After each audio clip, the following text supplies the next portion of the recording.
Enclosed you'll find Part 24, which is your final lesson of this course. If you've practiced each of the exercises a few minutes every day as suggested, you will have found that you can get out of life exactly what you wish by first putting into life that which you wish, and you will probably agree with the student who said, "The thought is almost overwhelming, so vast, so available, so definite, so reasonable, and so usable." The fruit of this knowledge is, as it were, a gift of the gods. It is the truth that makes men free, not only free from every lack and limitation, but free from sorrow, worry, and care. And is it not wonderful to realize that this law is no respecter of persons, that it makes no difference what your habit of thought may be, the way has been prepared. If you're inclined to be religious, the greatest religious teacher the world has ever known made the way so plain that all may follow. If your mental bias is toward physical science, the law will operate with mathematical certainty. If you are inclined to be philosophical, Plato or Emerson may be your teacher, but in either case you may reach degrees of power to which it is impossible to assign any limit. An understanding of this principle, I believe, is the secret for which the ancient alchemists vainly sought, because it explains how gold in the mind may be transmuted into gold in the heart and in the hand. So here's Part 24. When the scientists first put the sun in the center of the solar system and sent the Earth spinning around it, there was immense surprise and consternation. The whole idea was self-evidently false. Nothing was more certain than the movement of the sun across the sky, and anyone could see it descend behind the western hills and sink into the sea. Scholars raged, and scientists rejected the idea as absurd, yet the evidence has finally carried conviction in the minds of all. We speak of a bell as a sounding body, yet we know that all the bell can do is to produce vibrations in the air. When these vibrations come at the rate of 16 per second, they cause a sound to be heard in the mind. It is also possible for the mind to hear vibrations up to the rate of 38,000 vibrations per second. When the number increases beyond this, all is silence again, so that we know that the sound is not in the bell, it is our own minds. We speak and even think of the sun as giving light, yet we know it is simply giving forth energy, which produces vibrations in the ether at the rate of 400 trillion a second, causing what are termed light waves, so that we know that we call light is simply a form of energy, and that only the light there is the sensation caused in the mind by the motion of waves.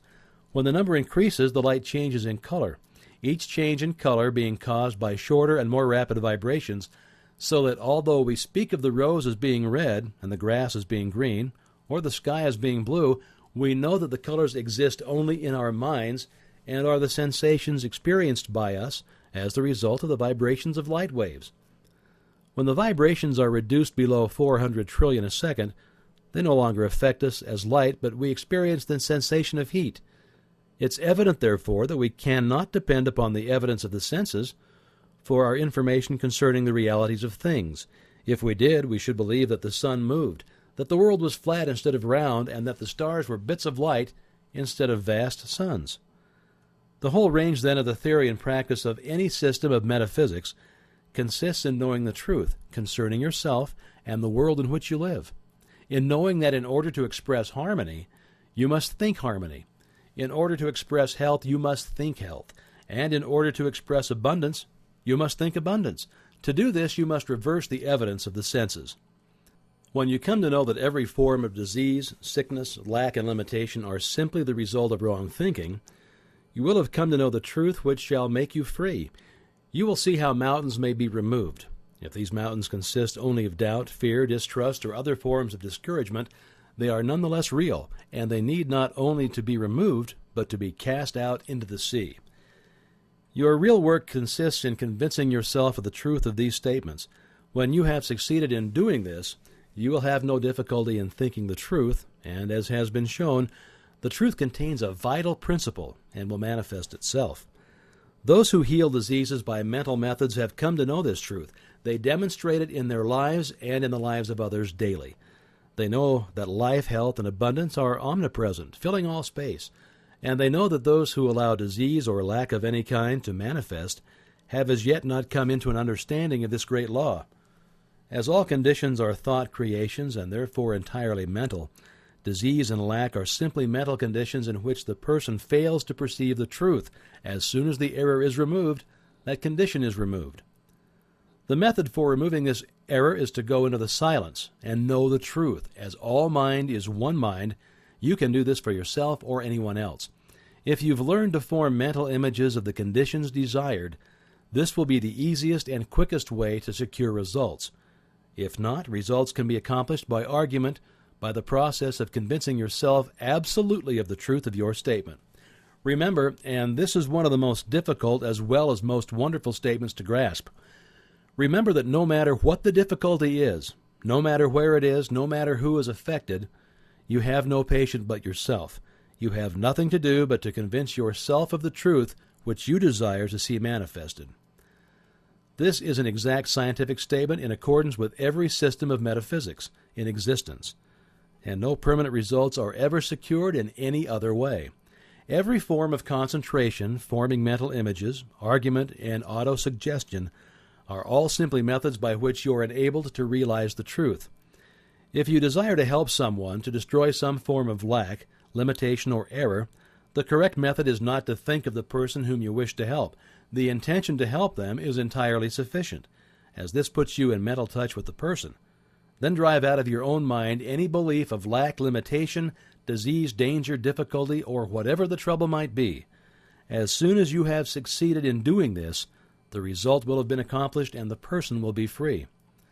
But remember, thought is creative, and consequently, every time you allow your thought to rest on any inharmonious condition, you must realize that such conditions are apparent only. They have no reality. That spirit is the only reality, and it can never be less than perfect. All thought is a form of energy, a rate of vibration, but a thought of the truth is the highest rate of vibration known, and consequently destroys every form of error in exactly the same way that light destroys darkness. No form of error can exist when the truth appears, so that your entire mental work consists in coming into an understanding of the truth. This will enable you to overcome every form of lack, limitation, or disease of any kind. We can get no understanding of the truth from the world without. The world without is relative only. Truth is absolute.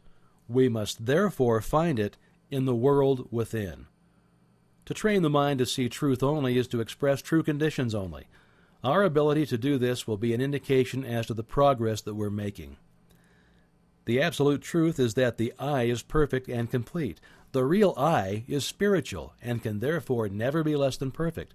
It can never have any lack, limitation, or disease. The flash of genius does not have origin in the molecular motion of the brain.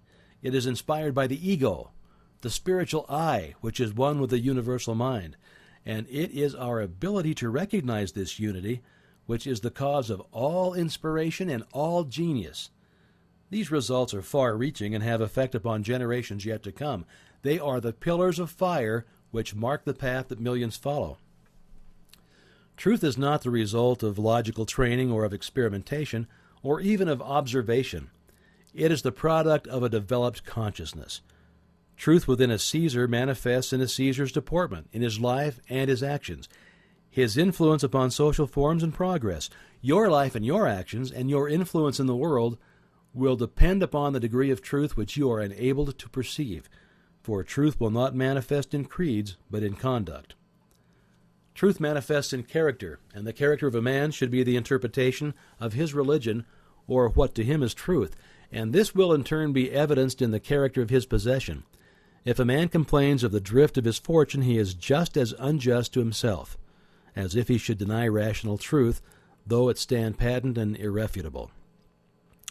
Our environment and the innumerable circumstances and accidents of our lives already exist in the subconscious personality which attracts to itself the mental and physical material which is congenial to its nature. Thus our future being determined from our present, and if there should be apparent injustice in any feature or phase of our personal life, we must look within for the cause. Try to discover the mental fact which is responsible for this outward manifestation. It is this truth which makes you free, and it is the conscious knowledge of this truth which will enable you to overcome every difficulty. The conditions which you meet in the world without are invariably the result of the conditions obtaining in the world within. Therefore, it follows with scientific accuracy that by holding the perfect ideal in mind, you can bring about ideal conditions in your environment. If you see only the incomplete, the imperfect, the relative, the limited, these conditions will manifest in your life. But if you train your mind to see and realize the spiritual ego, the I, which is forever perfect and complete, harmonious, wholesome, and healthful conditions will only be manifested. As thought is creative and the truth is the highest and most perfect thought which anyone can think, it becomes self-evident that to think the truth is to create that which is true, and it is again evident that when truth comes into being, that which is false must cease to be. The universal mind is the totality of all mind which is in existence. Spirit is mind because spirit is intelligent. The words are therefore synonymous. The difficulty with which you have to contend is to realize that mind is not individual. It is omnipresent. It exists everywhere.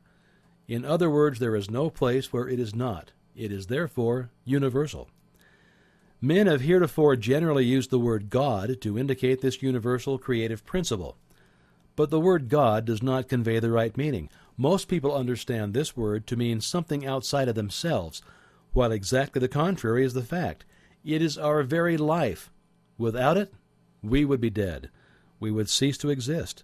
The minute the spirit leaves the body, we are as nothing. Therefore, spirit is... Now, the only activity which the spirit possesses is the power to think. Therefore, thought must be creative because spirit is creative. This creative power is impersonal, and your ability to think is your ability to control it and make use of it for the benefit of yourself and others.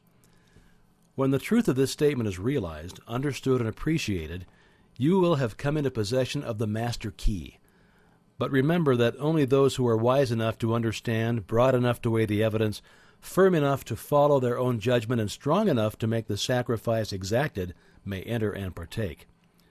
This week, try to realize that this is truly a wonderful world in which we live, that you are a wonderful being, that many are awakening to a knowledge of the truth, and as fast as they awake and come into knowledge of the things which have been prepared for them, they too realize that eye hath not seen, nor ear heard, neither hath it entered into the heart of man, the splendors which exist for those who find themselves in the promised land.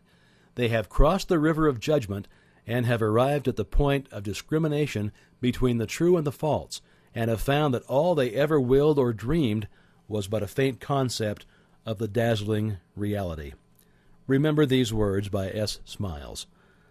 Though an inheritance of acres may be bequeathed, an inheritance of knowledge and wisdom cannot.